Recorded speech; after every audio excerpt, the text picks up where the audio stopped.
जय हिंद। नमस्कार मित्रों, आ चुकी है आपके सामने दिल्ली पुलिस की मोस्ट इम्पोर्टेंट क्लास। आपको पता है जिस तरह हम रोज़ाना दिल्ली पुलिस के प्रैक्टिस सेट या क्वेश्चन कर रहे हैं, तो अब हम रोज़ से 20 से 30 क्वेश्चन करते हैं। ठीक है, इनका एनालिसिस भी करवाता हूं मैं आपसे। कम से कम इन क्वेश्चन को मैं 40 तक के समथिंग पहुंचाता हूं, मात्र 10 मिनट के अंदर अंदर। यानी जो क्लास आपको अगर 40 क्वेश्चन करने में आपको कम से कम 1 घंटे से 1.5 घंटा लग सकता है, उस क्लास को मैं मात्र आपको 10 मिनट में करवाऊंगा और रिवीजन के साथ करवाऊंगा। ठीक है, तो पहला क्वेश्चन हम क्या करते हैं, स्टार्ट करते हैं मेरे बच्चों। एक बार सभी वीडियो को लाइक कर देंगे। पूर्वी घाट एवं पश्चिम घाट में पर्वत श्रेणियों का सम्मिलित स्थल है, उसका नाम आपसे पूछा गया है इस क्वेश्चन के अंतर्गत। तो आपका इसमें उत्तर हो जाएगा नीलगिरी पहाड़ी। ऑप्शन आपका यहाँ से 2 बिल्कुल एकदम सही हो जाएगा। चलो अगला क्वेश्चन, यूपीएससी की स्थापना कब हुई थी? अभी आपको पता है बहुत सारे यूपीएससी की तैयारी करते हैं, जिसमें आईपीएस आईएएस वगैरह वगैरह जो बनते हैं, उसमें जो अपने को तो पुलिस वाला बनना है नहीं। तो आप बताइए, अगर आप भी आगे जाके तैयारी करोगे यूपीएससी की, तो आपको पता होना चाहिए कि यूपीएससी की स्थापना कब हुई थी, कब से यूपीएससी की तैयारी होने लगी थी। तो आपका उत्तर हो जाएगा इसमें 1926। ऑप्शन आपका यहाँ से 2 बिल्कुल सही हो जाएगा। अगला क्वेश्चन, नाट्यशास्त्र की रचना किसने की थी? आपका इसमें उत्तर क्या होगा? क्वेश्चन नंबर 3 आपके सामने आया। नंबर में वैसे डालते नहीं हूँ, कभी किसी क्लास में मैं नंबर नहीं डालता हूँ। ठीक है, क्योंकि मैं अकेला टाइपिंग करने वाला हूँ, अकेला क्लासें बनाने वाला हूँ, तो इसमें टाइम नहीं मिल पाता है पूरा, इसीलिए ऑप्शन बनाऊँगा वापस ऐसा करूँगा। इससे मैं डायरेक्टली टाइप कर देता हूँ, फिर स्पेस दे देता हूँ, उससे पता चल जाता है आपको। तो ये हो जाएगा भरत मुनि। ऑप्शन आपका यहाँ से 3 बिल्कुल सही हो जाएगा। ठीक है, अगला क्वेश्चन, शेवराय पहाड़ियाँ किस राज्य में स्थित हैं? ठीक है, कौन से शेवराय पहाड़ियाँ हैं वो किस राज्य में स्थित हैं?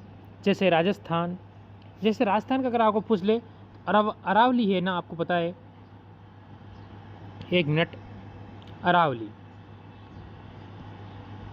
का सर्वाधिक हिस्सा राजस्थान के अंदर ही है। ठीक है, जो अरावली है, ठीक, आपको ध्यान रखना है।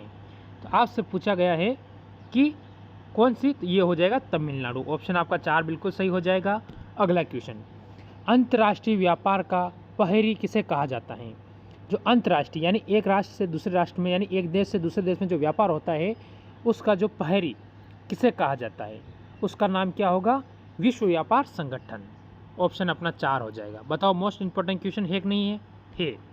अगला क्वेश्चन देखेंगे, किसकी उपस्थिति के कारण किसी पदार्थ में कोशिका और पशु कोशिका में अंतर पाया जाता है? देखो, कोशिका और पशु कोशिका में क्या पाया जाता है? अंतर पाया जाता है। तो इसमें आपका उत्तर क्या होगा? कोशिका भित्ति, कोशिका कला, केंद्रक, या इनमें से कोई नहीं? तो आपका उत्तर होगा कोशिका भित्ति। ऑप्शन नंबर 1 बिल्कुल सही हो जाएगा। अगला क्वेश्चन, हर्षचरित्र के लेखक कौन है? हर्षचरित्र है, उसका लेखक कौन है? हरिशेन, अमर सिंह, बाणभट्ट, कालिदास, या आप लोग जल्दी बता दो रे। तो इसका उत्तर हो जाएगा मेरे बच्चों, होगा बाणभट्ट। ऑप्शन 3 हो जाएगा। अरे सुन तो रहे हो ना सब, कान खोल के सिर्फ सुन लेना, जिससे आपका क्वेश्चन आप सही करके आ जाओगे। ठीक है, अगला क्वेश्चन, यूनाइटेड जनता पार्टी का गठन कब हुआ था? ये बताना है। 1992 में, 1999 में, 2000 में, या 2004 में?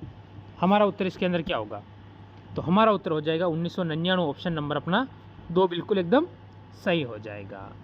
चलो अगला क्वेश्चन, हिमालय के सर्वोच्च शिखर माउंट एवरेस्ट की ऊंचाई कितनी है? माउंट एवरेस्ट, ठीक है, हिमालय का सर्वोच्च शिखर है। ठीक है, इसके बाद सेकंड चोटी कौन सी है? उसका नाम होगा K2, जिसे आप बोलते हो गाडविन आस्टिन, जो कहाँ है? हमारे भारत के अंदर ये, पर पाकिस्तान के कब्जे में है। चलो कोई बात नहीं, हम इसकी बात कर रहे थे माउंट एवरेस्ट की। तो इसकी ऊंचाई हो जाएगी 8,848 मीटर, या कई और भी आता है ऑप्शन में 8,448.6 मीटर भी क्या बताता है। ठीक है, अगर ऑप्शन में ये है तो पहले ये ऑप्शन होगा, अगर नहीं है तो फिर ये सही होगा। ठीक है, और ये कहाँ है? नेपाल के अंदर। कहाँ हो जाएगी? नेपाल। ठीक है, ये विश्व की सबसे ऊंची चोटी है। अगला क्वेश्चन, निम्नलिखित में से किस राज्य में सबरी माता मंदिर स्थित है? आपको पता होना चाहिए, इस मंदिर पर अभी बहुत विवाद चला था, जिसमें महिलाओं को अंदर प्रवेश नहीं दिया जा रहा था, इसी के तहत इस मंदिर में विवाद चल रहा था। तो इसका उत्तर आपको बताना है कि निम्नलिखित में से सबरी माता का जो मंदिर है वो कहाँ है, किस राज्य के अंदर है। ये आपका उत्तर हो जाएगा इसमें मेरे बच्चों केरल एकदम सही हो जाएगा, ऑप्शन 3 हो जाएगा। ठीक है, अगला क्वेश्चन, रामकृष्ण मिशन का मुख्यालय कहाँ स्थित है, ये बताना। इसका जो मुख्यालय है वो कहाँ पर है, वेलोरो, वेलारी, वेलूर। आपका उत्तर क्या होगा इसमें, क्या SW दे दूँ? नहीं, ऑप्शन आपका इसमें हो जाएगा एक बिल्कुल सही हो जाएगा, वेलूर। ठीक है, अगला क्वेश्चन देखते हैं क्या कहता है। सिख गुरुद्वारा सुधार अधिनियम कब पारित हुआ था? मोस्ट इंपॉर्टेंट क्वेश्चन बनता है आपके यहाँ से, तो जल्दी से बता दो इसका उत्तर आपका क्या होगा, जल्दी से। 1925 में, 1930 में, 1935 या 1945?